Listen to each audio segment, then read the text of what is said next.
ചിരിച്ചും കരഞ്ഞും കൗതുക കാഴ്ചകൾ കണ്ടും കുരുന്നുകൾ സ്കൂളിലെ ആദ്യ ദിനം ഉത്സവമാക്കി. കൊല്ലം പട്ടത്താനം SNDPU സ്കൂളിലെ പ്രവേശനോത്സവ കാഴ്ചകളിലേക്ക്.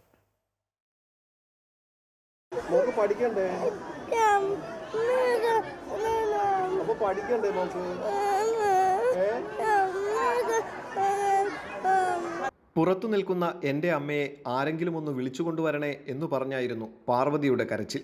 ടീച്ചറും ഞങ്ങളും സമാധാനിപ്പിക്കാൻ ശ്രമിച്ചെങ്കിലും കുരുന്നിൻ്റെ വാശിക്കു മുന്നിൽ അതൊന്നും ഫലം കണ്ടില്ല. പുറത്തു നിൽക്കുന്ന അമ്മ എന്നെ മറന്നുപോകുമെന്നായിരുന്നു പാർവതിയുടെ പരിഭവം.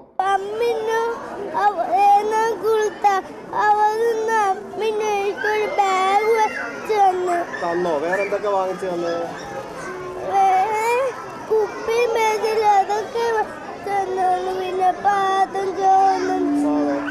മോള് ഇവിടെ പഠിക്കാൻ വന്നതല്ലേ? പഠിക്കണ്ടേ മോക്ക്? കഴിഞ്ഞ കൊല്ലം LKGയിൽ ഒരുമിച്ച് പഠിച്ചവരാണ് ആരാധനയും അലി ഫാത്തിമയും. എന്നാൽ അവധിയൊക്കെ കഴിഞ്ഞ് ക്ലാസ് മുറിയിലെത്തിയപ്പോൾ ആരാധനയ്ക്ക് വീട്ടിൽ പോയാൽ മതി.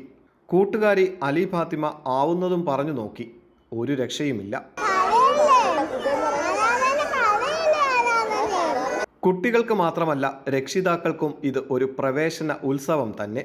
പലരും പെടാപ്പാടുപെട്ടാണ് കുഞ്ഞുങ്ങളെ സ്കൂളിലെത്തിച്ചത്. സ്കൂളിൽ വരാൻ ഭയങ്കര ഇഷ്ടമായിരുന്നു, പക്ഷേ ഇന്നും തൊട്ട് പോകണമെന്ന് പറഞ്ഞപ്പോൾ തൊട്ട് ഭയങ്കര ഒരു വെപ്രാളം, പോകണോ വേണ്ടേ എന്നൊക്കെ ഉള്ളൊരു വെപ്രാളം കൊണ്ടുള്ള ഇതേ ഉള്ളൂ. ഇച്ചിരി നേരത്തെ കരച്ചിലുള്ളൂ, പിന്നെ അങ്ങ് മാറിക്കോളൂ. നാളെ തൊട്ട് റെഗുലർ ക്ലാസ് തുടങ്ങുമ്പോൾ കുഴപ്പമില്ല, ഞങ്ങൾ പൊയ്ക്കോളൂ.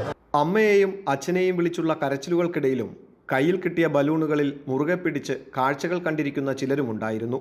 അങ്ങനെ അറിവിൻ്റെ അക്ഷരമുറ്റത്ത് അവർ ഉത്സവം തീർത്തു. മധുരം നുണഞ്ഞും കണ്ണീരിൻ്റെ കൈപ്പറഞ്ഞും അക്ഷരമുറ്റത്തെത്തിയത് നമ്മളിൽ പലർക്കും ഓർമ്മകളിൽ പോലും ഉണ്ടാകില്ല. കാലം അതൊക്കെ മായ്ച്ചിരിക്കുന്നു. പ്രദീപ് വാളത്തുങ്ങലിനൊപ്പം സുധീഷ്, അമൃത ന്യൂസ്, കൊല്ലം.